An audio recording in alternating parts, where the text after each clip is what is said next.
అలాగే పవన్ కళ్యాణ్ గారిని అనేక మాటలు మాడిచ్చారే, ఆ రోజు మీకు న్యాయ వ్యవస్థలో చట్టం గురించి తెలియలేదా ముసలినక్క?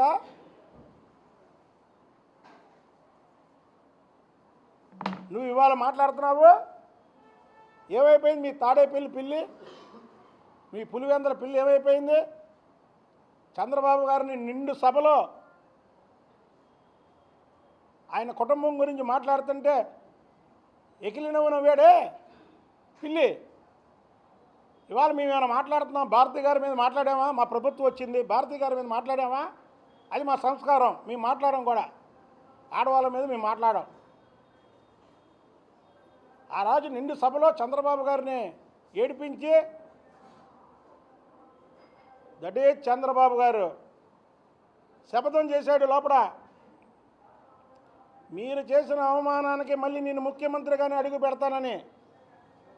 మళ్ళీ ముఖ్యమంత్రిగానే అడుగు పెడుతున్నాడు చంద్రబాబు నాయుడు. అదే చంద్రబాబు నాయుడు గారి సత్తా. ఇవాళ నువ్వు ముసలి కన్నీరు కారుస్తుంటే ఎవరు దాన్ని క్షమించరు. విజయసాయిరెడ్డి, నువ్వు ఒక నక్కవి, నువ్వు ఒక శకునివి. మొత్తం మిమ్మల్ని చట్టపరంగానే శిక్షిస్తారు. మీరు చేసినటువంటి అన్యాయాలు, మీరు చేసినటువంటి భూదందాలు, మీరు చేసినటువంటి స్కాములు, 16 నెలలు జైల్లో ఉండి వచ్చినటువంటి మీకు ప్రజలు ఓటేసి గెలిపించినందుకు ప్రజలు నానా ఇబ్బంది పడి ఓట్ల రూపంలో మిమ్మల్ని తరిమి కొట్టారు. అయినా సిగ్గులేదు మీకు? పార్టీని రద్దు చేసుకుంటారు. 11 సీట్లు వస్తే చంద్రబాబు నాయుడు గారికి ప్రతిపక్షం వచ్చింది 23 సీట్లు, మీకు ప్రతిపక్షం కూడా లేదు. సిగ్గుంటే రద్దు చేసుకోండి పార్టీని, సిగ్గు లేకపోతే పార్టీ ఉంచుకోండి.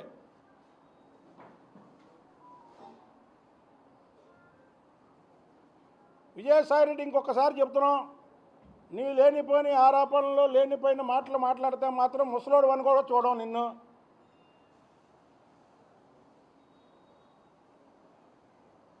అన్ని పచ్చి అబద్ధాలు మాట్లాడతావు నువ్వు. కాబట్టి నీకు చెప్తున్నావు, ఇంకొకసారి వార్నింగ్ ఇస్తున్నావు. అప్పుడు లాస్ట్ అండ్ ఫైనల్, నువ్వు వల్లభనేని వంశీ ఎక్కడున్నాడో నువ్వు ఫోన్ చేసి పిలిపించుకొని నీ పక్కన కూర్చోబెట్టుకొని ప్రెస్ మీట్ పెట్టి చాలు, వీళ్ళ బండారం బయటపడిద్ది.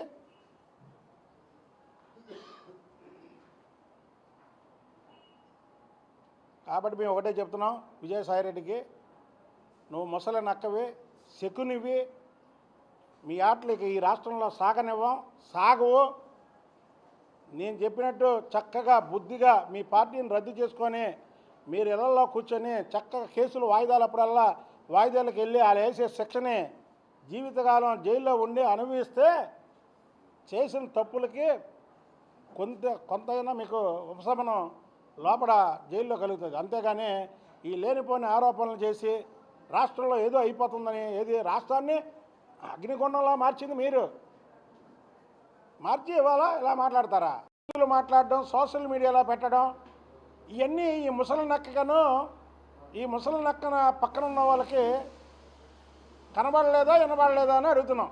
అరాచకాలు చూస్తే ఒకటి కాదు, జూన్ 4 ఎన్నికల ఫలితాలు ముందు వచ్చే వరకు కూడా పిల్లులు పులి తోలు కప్పుకొని ప్రవర్తించినట్టు జగన్మోహన్ రెడ్డి కానీ, లేదా విజయసాయిరెడ్డి కానీ, అలాగే ఇక్కడ కొడాలి నాని, వంశీ, అవినాష్, దారంపూడి చంద్రశేఖర్ రెడ్డి, అంబటి రాంబాబు, పిన్నెల్లి రామకృష్ణారెడ్డి, ఇంకా చాలామంది, వీళ్ళందరూ పిల్లులు పులుల్లాగా యాక్ట్ చేశారు ప్రభుత్వాన్ని అడ్డం పెట్టుకొని. ఎన్నికల ఫలితాల తర్వాత ఎక్కడా కూడా రాష్ట్రంలో మీరు ఒక్కసారి చూడండి, ప్రజలకు విన్నవించడానికి ఈ ప్రెస్ మీట్ పెట్టింది ఇవాళ. ఏదో చిన్న చిన్న సంఘటనలు తప్ప ఏ పెద్ద సంఘటనలు ఈ రాష్ట్రంలో జరగాలి. ఇంకా తెలుగుదేశం పార్టీ నాయకుడినే కర్నూలులో చంపేశారు. ఏది మా ప్రభుత్వం వచ్చిన తర్వాత. మా ప్రభుత్వం వచ్చిన తర్వాత ఏదైనా చిన్న చిన్న సంఘటనలు జరిగినా వాళ్ళ మీద కేసులు పెట్టారు. ఎప్పుడైతే చంద్రబాబు నాయుడు గారు కానీ, లోకేష్ గారు కానీ, పవన్ కళ్యాణ్ గారు కానీ వీళ్ళు ఇలాంటి మాటలు కానీ దాడులు కానీ చెయ్యకండి అని ఎప్పుడైతే చెప్పారో ఆటోమేటిక్గా బీపీ వచ్చినటువంటి కార్యకర్తలు అందరూ కూడా సైలెంట్ అయ్యారు. దీన్ని మళ్ళీ రెచ్చగొట్టి విధంగా ఈ ముసలి నక్క విజయసాయిరెడ్డి నిన్న ప్రెస్ మీట్ పెట్టాడు. విజయసాయిరెడ్డి, నీకు కనబట్టలేదా? విజయవాడలో అవినాష్ పార్టీ ఆఫీస్ మీద దాడి చేసినప్పుడు ఖండించావా? కొడాలి నాని చంద్రబాబు నాయుడు గారిని ఇష్టానుసారం మాట్లాడినప్పుడు ఖండించారా? వల్లభనేని వంశీ వాడొక లుచ్చా, తెలుగుదేశం పార్టీలో 2 సార్లు గెలిచి మీరు ఎక్కడ చంపేస్తారో అని భయపడి, వాడి ఆస్తులు ఎక్కడ కాజేస్తారో అని భయపడి పారిపోయి మీ చెంతం చేరి మీ మెప్పు కోసం చంద్రబాబు నాయుడు గారి కుటుంబం మీద అవాకులు చవాకులు పేలితే అరే ఇది తప్పు అని ఖండించారా? అసలు విజయసాయి రెడ్డి నీకే అర్హత ఉంది లేఖ రాయడానికి? నీ ఇంట్లో నీ పక్కన కొడాలి నాని అనే ఒక పిల్లి, వల్లభనేని